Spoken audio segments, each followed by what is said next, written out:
அன்பு நேயர்களே, கலை வண்ணங்களில் இயேசுவின் எண்ணங்கள் என்கின்ற இந்த அருமையான நிகழ்வின் வழியாக நாம் இறை செய்தியை தியானிக்க இருக்கின்றோம்.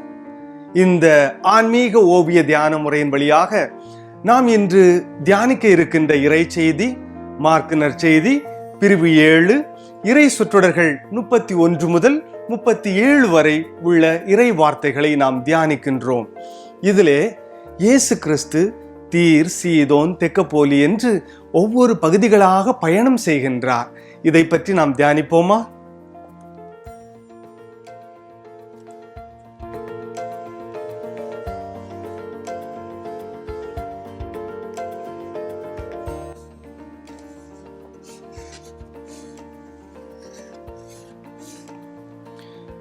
இயேசு, இந்த இயேசு என்கின்ற இந்த வார்த்தையை நாம் எந்த அளவிற்கு இயேசுவினுடைய பயணத்தோடு ஒப்பிட்டு பார்க்கிறோம் என்பதை நாம் பார்க்கலாம்.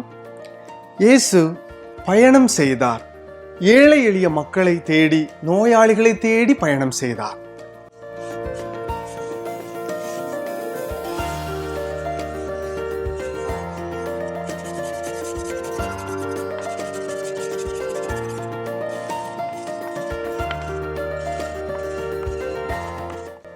இயேசுவினுடைய அழகு பாதங்கள். இயேசு ஏழை எளிய மக்களை நோக்கி பயணம் செய்த பொழுது அவர் ஒவ்வொரு நொடி பொழுதும் தேவையில் இருந்த மக்களை சந்தித்து அவர் குணப்படுத்துகின்றார்.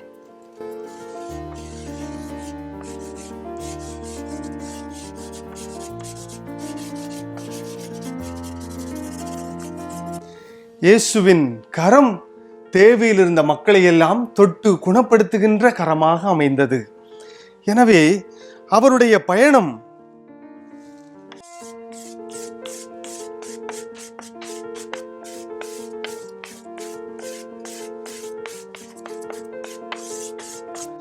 சென்ற இடமெல்லாம் வாழ்வு வழங்கிய ஒரு ஆற்றை போன்று, அல்லது ஒரு சுனையை போன்று, அல்லது அழகான ஒரு நீரூற்றை போன்று அமைந்திருந்தது.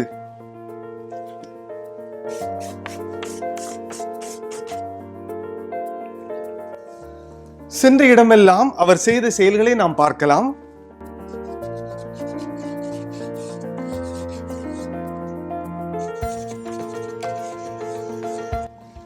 ஒரு முதல் உதவி பெட்டியாக நான் வரைந்திருக்கின்றேன்.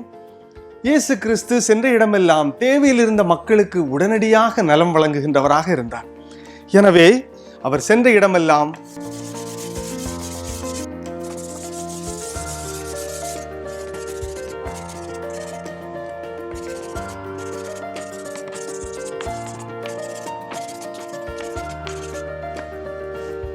அது மட்டுமல்லாமல் மகிழ்ச்சி,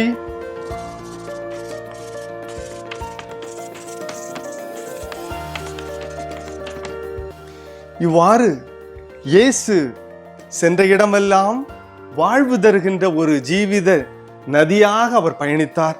அவரை தொட்டவர்கள், அவரால் தொடப்பட்டவர்கள் வாழ்வு பெற்றார்கள்.